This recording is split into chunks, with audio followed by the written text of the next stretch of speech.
So we are at turn 61, 1600 BC, and I've got my scout here. I'm just going to move him down here just now. Oh, wait a minute, I can't. There we go. Put him there just now. And I'm going to send my slinger just up to this side of the map, where my scout will eventually go. I'm going to keep this slinger here just now. So we are now entering the classical era now. So if you hit your X6C, the world has entered the classical era. So you can see we're at a normal age, and we can see as well Poundland and Indonesia. So the Korea and Indonesia are both in a normal age as well. As you see there, each of your citizens exerts one loyalty pressure in their city.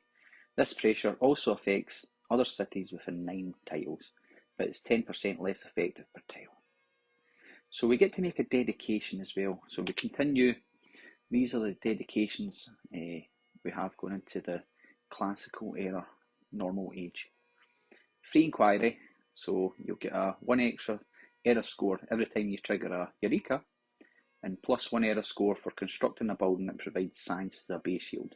So again, that's your campuses and that. It's your campus, and, your library. You've also got your pen, brush and voice. So with that, you'll gain 1 era score each time you trigger an inspiration. So plus 1 era score for constructing a building with a great work slot. Now we've not got that just now, but that will be our amphitheatres later on. And monumentality, gain plus 1 era score each time you construct a new speciality district. That's a nice broad one, that. And Exodus of the Evangelists.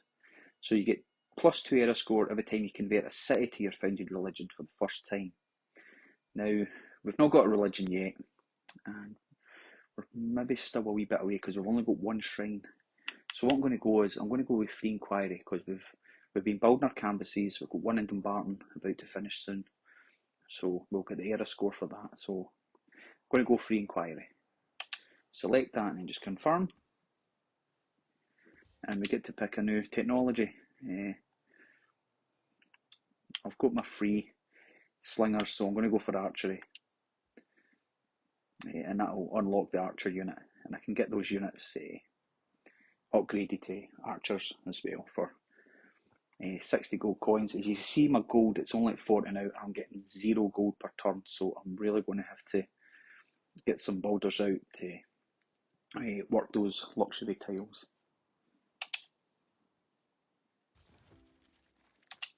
And I get to pick a civic. I'm going to go with mysticism. That'll give me the card for great profit points. So it's checked religions just now. If you hit your left bump and you go down to your religion, you can see no one has got one yet. And if you go into your great people, we'll see the great prophet, and you can see we're 21 turns.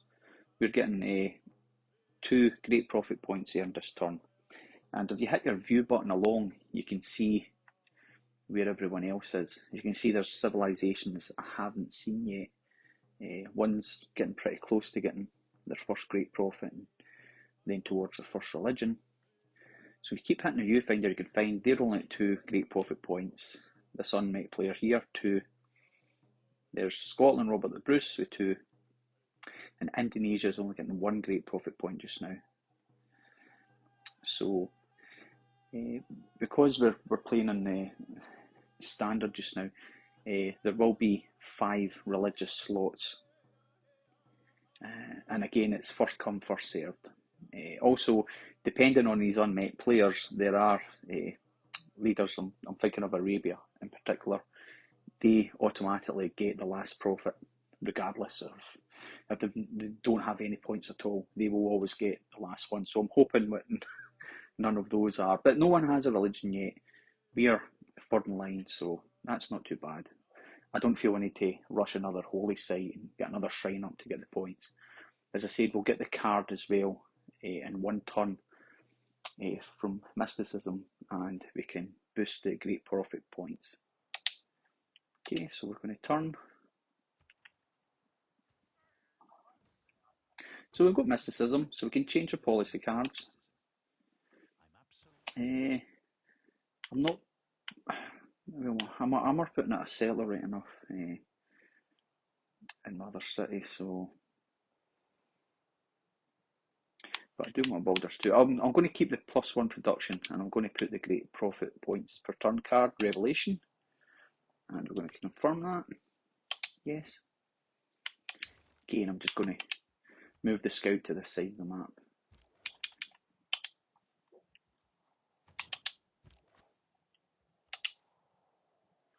I'm going to pick Military Tradition Civic. This is quite good when you've got horses. I don't have any horses yet, but that the card for that policy card helps you boost the production of your horsemen. And we get to select another envoy. I need 3 to become suzerain. I've only got 1 just now. I'm going to leave that just now because I'm going to wait till I can get another envoy and see what one's available to become suzerain of. Because by the time I get there, there might be somebody else maybe who already suzerain by that time. So I'm going to hold back just now.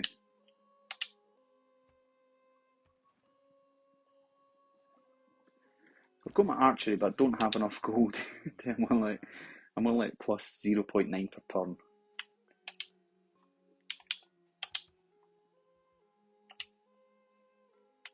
I'm going to go for my currency, and I'm going to think about getting some commercial hubs down again to boost my gold. So I can change policies, and you can see this is a manoeuvre card right here, the new card, and it's plus 50% production towards ancient and classical era heavy and light cavalry units. I'm just going to keep my cards as they are just now. In fact, no, what I'm going to do is I'm going to go with Charismatic Leader. Diplomatic League, the card I have just now, it's given me 2 envoys for the price of 1, but I've already got an envoy each one, and I want to boost my envoys, so this is going to give me plus 2 influence points, and it will get me through, as you see up the top here,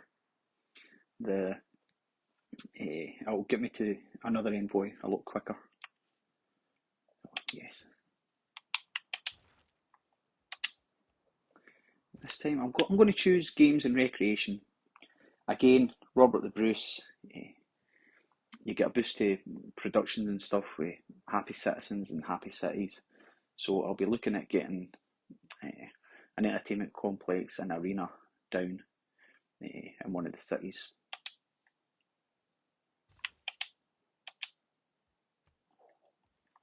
So I've got my trader here, and he was going to Roxburgh and back, and you can see he's built a lovely wee road. But what I'm going to do is I'm going to put him across to Dumbarton. And because I have policy cards in as well for surplus or logistics, I'm going to send him back to my capital, and you'll see the yields, what we get for that, plus he'll be building a road as well, so it'll mean getting units over to this side of the map a lot quicker with the roads down. Yes, very good. Leave the exploring to me. I'm getting there.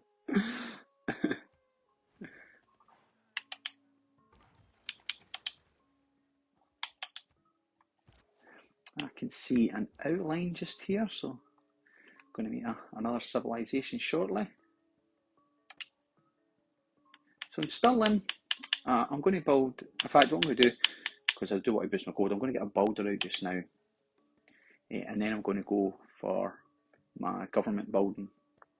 So here we go with the trader, and as you can see, if I send him Stirling, it's plus 5 food, plus 2 production, which is really good. You can see that's better than anything else I'm getting just now. So there we go. And so Dumbarton will receive plus 5 food and plus 2 production, which is really good for Dumbarton to get, because I haven't even been able to work the tiles yet, so that will help with the food and production in that city.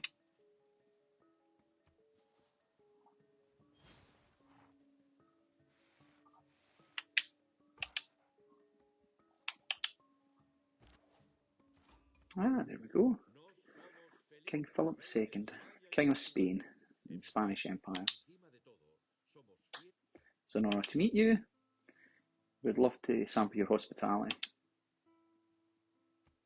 Spain is it's quite a good overall 7 here.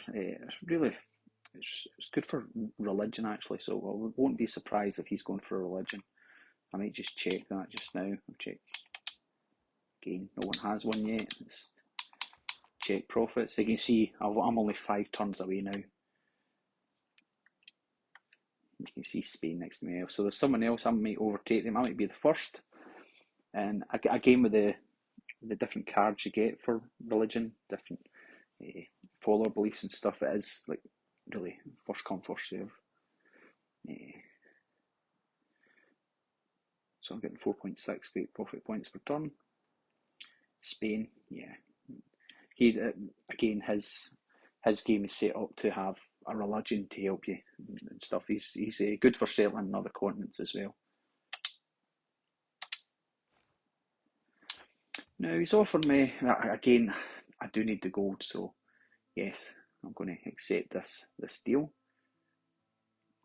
So he's going to give me 3 golds for 30 turns and open borders, which will good. My scouts up that side of the map anyway, so I can get through his territory without any fuss. May the Lord bless you. Thank you.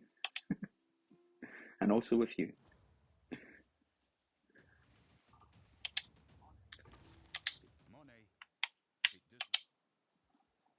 Aha, here we go, Mount Everest. So another natural wonder. I think I do have another sun, yeah. Just go to there. There's iron up there too. Again, a lot of mountains up here cutting off. I'm going to bring this slinger back down this side just now.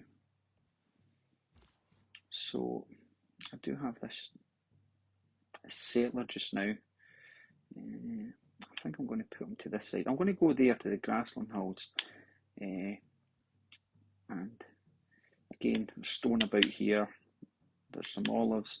And down here, spices. So if I put them there, and then my next settler, counting 3 tiles up, can go to this one here where it advises, because that's really good. Look at that. It's thumbs up across the board, and it's plain souls. So I should really maybe settle that first, but if I come over here, I can maybe claim some of this land with walling. Will likely pick up. So I'm going to go there first.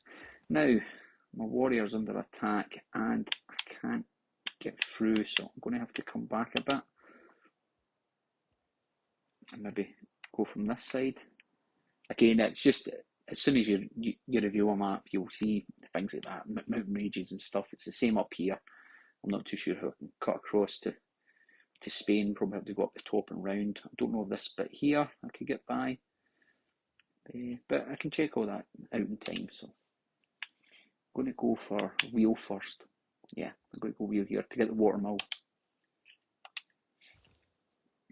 So Roxburgh, build next. Again, I think I might just get a builder out. See the deer down here, so I can start working that tile. So there's my campus completing the Barton. I'm going to go build a library.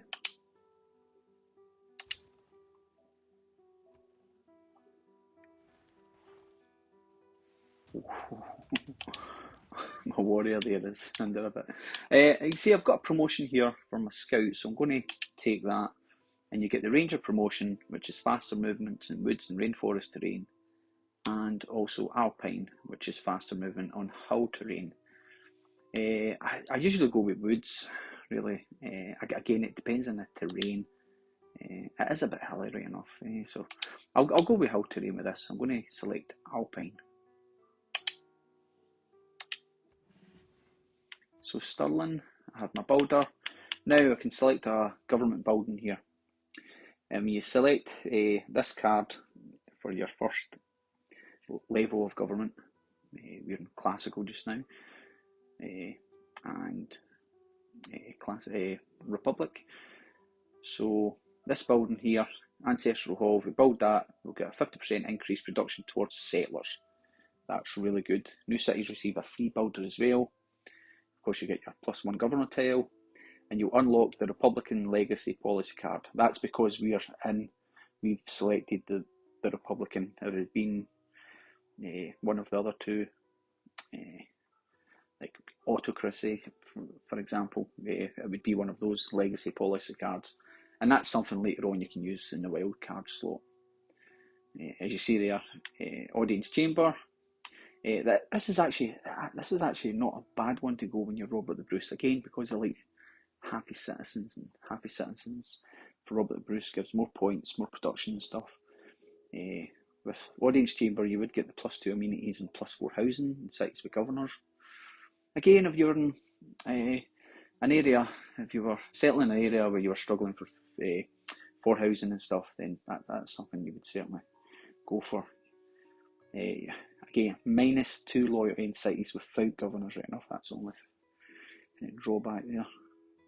And again, Republican Legacy Policy card. And your Warlord's Throne, this is good for if you're going for domination, because capturing an enemy city grants 20% bonus reduction in all cities for 5 turns. Again, you get the +1 governor tile and whatever Legacy Policy card for the one you've selected. So I'm going to go for Ancestral Hall because I do want a free builder. So I have my builder just now. Now, because I've got Magnus, I get the 50% yields for when I'm chopping anything. I've got woods there. Again, I'm thinking ahead when I'm going to have. I'm going to put down aqueducts and industrial zones.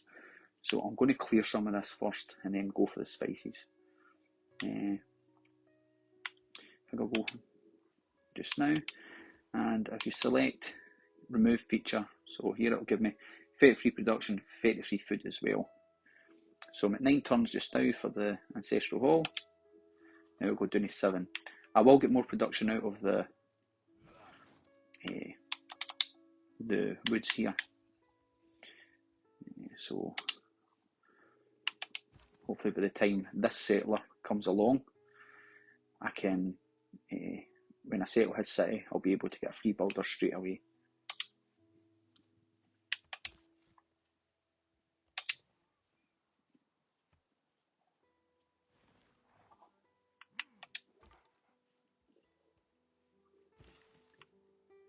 I'm going to go over to the woods now. Be able to do that in the next turn. Again, it's just timing it. I'm going to keep sending this warrior around because the meteor there is still not being claimed by anyone for the meteor shower. So if we get that, we get a free military unit, which will be a chariot. As I'm saying, you'll get the chariot anyway, even before the technology.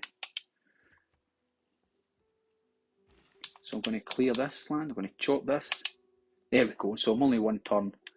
And this is where I want to put the settler, so there we go. So I'll have my Ancestral Hall down just in time for my settler. Settling this new city. So I get to pick, let's see that again, it's not really... I'm going to go for mathematics just now. So you can see, I can get a boost by building ancient walls for an engineering boost. I'll be doing that soon anyway, and build a pasture as well. So I've got a pasture over here I can start to claim. Again, I've not got a lot of gold, so it's not like I can just buy builders just now. But I'm going to go for mathematics.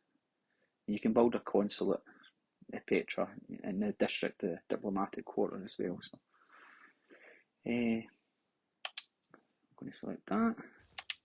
Another turn.